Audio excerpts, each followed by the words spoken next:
Hello everybody and welcome back to my channel. Today I'm going to be bringing you our adoption update. So this is actually video number 1. So it's not really an update, but this is to start the adoption update series that I'm going to be starting. So this first video is going to be all about the home study. And then I'll also give you a little, I guess, education about the whole adoption process and all that. And so yeah, I really wanted to do these videos for educational purposes for y'all, and then also kind of like a memorabilia for us. So I think it'll be fun and interesting, and some of y'all asked for it in my last video. So I'm going to go ahead and film it, and I guess that's it. So let's go ahead and get started. So we are going to be adopting domestically. So there's several different adoptions. There's domestic adoption, international adoption, and then there's also foster adoption or foster to adopt. And so we're going to adopt domestically, which means we're going to adopt within our own country, and we live in the United States. And we want to adopt an infant, a little baby boy is what we really want. So that is a little bit about our adoption journey. And then as far as the adoption process in whole, whichever adoption process that you choose, you have to start with the home study. So basically a home study is just making sure that you and your spouse are able to parent, so physically, financially, mentally able to parent. And then they also come into the home and view the home, make sure the home is livable, make sure a child is able to grow up in this home, make sure it's safe, make sure there's room for the child, and everything like that. So they had 2 checklists that we had to complete before our actual in-home visit. And so the first one was just home study documents. So this is 1 page and then 2 pages. So this just has, like we needed to do a background check. We had to submit a photograph of ourselves and our house and our child. We needed proof of citizenships like a birth certificate or a passport, our marriage certificate, an employment letter just stating, where we work, how much we make, all that jazz. Make sure we had health insurance and make sure that the health insurance would cover the child the day of placement. So if you don't know, whenever you are adopting an infant, the child is born. Well, at this point, the birth mother has already chosen you and your spouse as the adoptive family. So the child is born, you have to wait 48 hours, and then the mother can sign basically her parental rights to the child. And then that is when the child is placed with us. And so that's the day of placement. Now, the day of adoption is actually 5 months later, here in Texas at least. It's actually 5 months later. So we take the baby home after the day, or the day of placement, we take the child home. The home study provider comes out once a month just to check in on us, make sure that we're doing good, make sure the child's doing good, all that jazz. And then at month 5, or after month 5, then we will go to court and basically make a promise in front of the judge and in front of the court system that yes, we promise to love this child as our own, to raise this child as our own. This child is going to be our own child, our legal child. And then after that, the child is adopted and we're their legal parents, and it's a really special day in the adoption community. It's almost as important as their birthday. So they have their birthday every year, and then every year we'll also have like an adoption day celebration. So at least that's what I plan to do. So anyway, but they wanted to make sure that the insurance, our health insurance, will cover the child the day of placement and not, the day of adoption. They wanted us to submit doctor statements for my husband and I, stating that we are free of communicable diseases and that we are physically and mentally able to parent. And then we also needed a doctor statement for our daughter just saying that she's free of communicable diseases. We needed 3 references from non-relatives, and the adoption agent or the home study agency gave us a list of questions, and then they had to fill it out in like a paragraph form. We needed a birth certificate for our daughter. We needed to send in veterinarian records for our dog, Callie, to make sure that she's up to date on her shots. A sketch or copy of a floor plan of your home. So that actually was hand drawn, and I did that. And I'm not an artist, but I think I did pretty good. I think I'll go ahead and show y'all. Because I was actually kind of proud of it. And also, just an FYI, if y'all are in the process of adopting or thinking about adoption, I highly recommend getting yourself an adoption binder. This is just a normal, like, 1.5 2 inch 3-ring binder. But I keep all of our documents in here. That is what, whenever I was looking up adoption, that is definitely something that multiple blogs had told me to have. So, and it's been really helpful. So this is our floor plan that I drew. So it's just like with pencil and really nothing special. And then our actual blueprints to our home. But anyway, it didn't have to be anything, you know, super artistic or anything. Something simple. And then we also needed a certificate of completion for dog obedience training. Luckily, we adopted our dog from the SPCA, and every time a dog is adopted, or actually every time a dog is picked up at the SPCA before it's even put up for adoption, they always do a temperament test to make sure that, like, the dog's not aggressive or anything like that. So we had this paperwork, which I'm so glad I keep paperwork. See how it says temperament friendly and then bite danger, no bite history? That worked. So we didn't have to take our dog to obedience training, which she probably needs, but it would have slowed things down, and then, you know, that cost too. So I was really glad I kept that paperwork and they accepted it. So and that was all of the documents that they needed.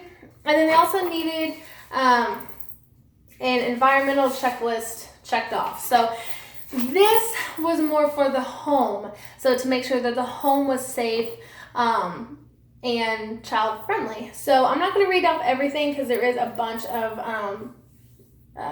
requirements, but I will read off a couple things. So make sure that there's central heating and air. We had to make sure that all the electrical outlets are child-proof. Make sure there's at least 2 unblocked exits outside from the home. Make sure that the home has adequate water supply. Make sure the water is drinkable. Make sure it has hot and cold water. Make sure that the trash is removed at least once a week. Make sure the yard is well drained, no standing water. Make sure the home is free of insects, mites, and rats. Make sure there's a room for the child. Make sure the lighters and matches are kept out of reach. Make sure there's an emergency plan. We did need a fire extinguisher, at least a 5-pound fire extinguisher. What else? Now the pool, we do have a pool, but for us, we didn't need a fence around the pool, because I did ask about that, because that's something that I had heard, that, you know, the homesteaders were going to require a fence around the pool. But, and this is at least here in Texas, I don't know about anywhere else, but here in Texas, we have a alarm system that every time you open a door to the outside, it goes off and it says, you know, back door open, whatever door it is. And that was sufficient enough to for the home study. That was sufficient enough that we did not have to get a fence around the pool. That was a sufficient enough safety for the pool.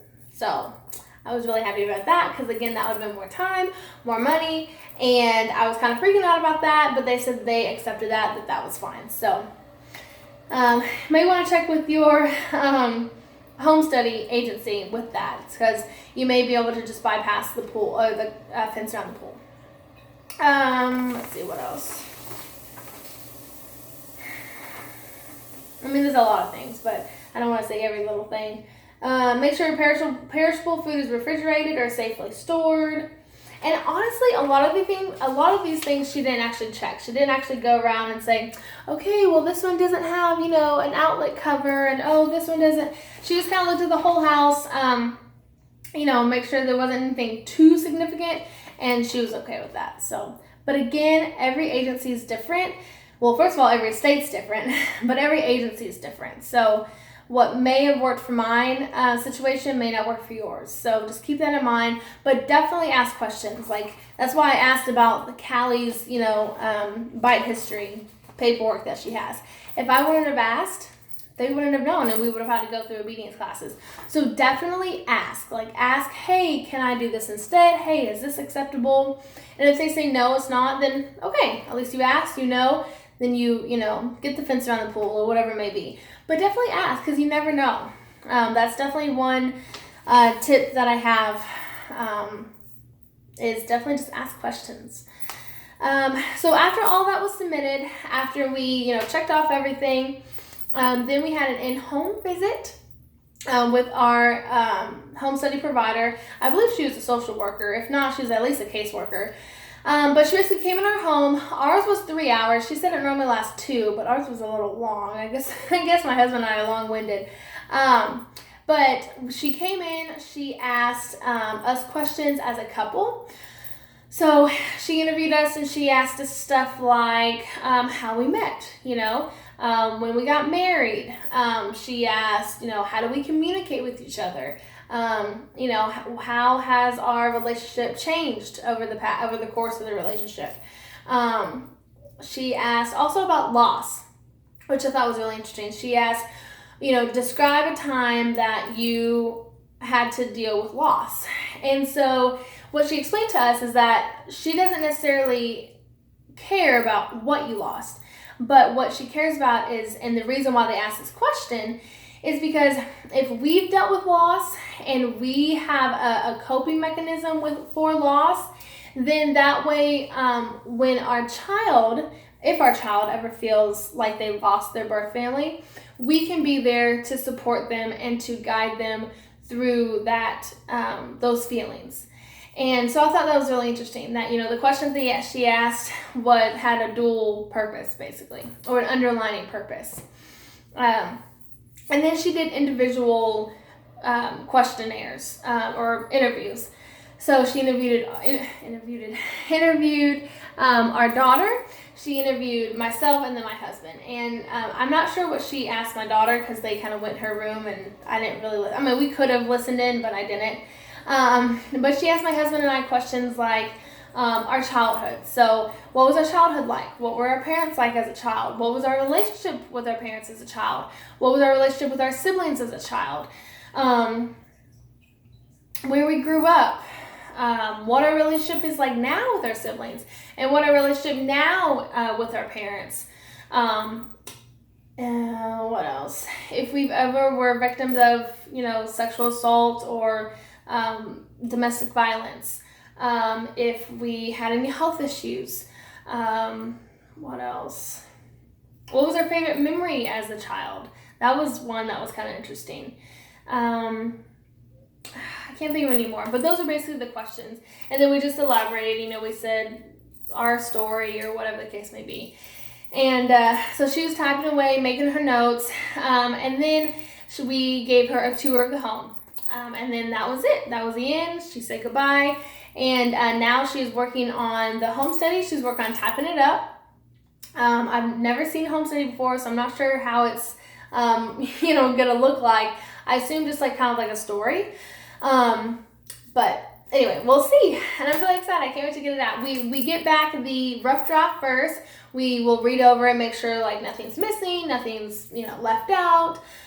Make sure, I don't know, whatever the case, just make sure that it looks okay. And then she will, complete it and whatnot. And that's that. And then we'll have our own study. And it's good for a year. And then if we don't find a birth mother within a year, then she'll have to come back out for what do they call it? A home study update, basically. And that's that's another fee, but it's less expensive.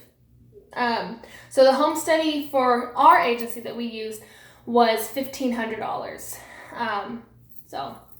Which I don't know if that's normal or not, but I really like our agency that we chose. So I think we may even go with them for the adoption. I'm really leaning towards it because I really do like the people that I've worked with so far. So, but anyway, I think that's it. I'll probably come back on here once we get our home study, just to, you know, tell you all about it, see what it looks like, all that jazz. And I think that's it. Yeah, I wasn't really planning on talking about the cost, but I kind of brought it up on my own. So if y'all are interested, that is how much it costs. You know, adoption, it's expensive, but it's going to be so worth it when I have my little boy in my hands. So I just keep thinking about that every day. So anyway, so that is it. If you have any further questions, make sure to leave it in the comments below. And I will be back next time with another video. I think the next video I'm going to record is a tutorial. So that'll be fun. But anyway, yeah, if you have any questions, like I said, leave it in the comments below. And I will see you on my next video. Bye.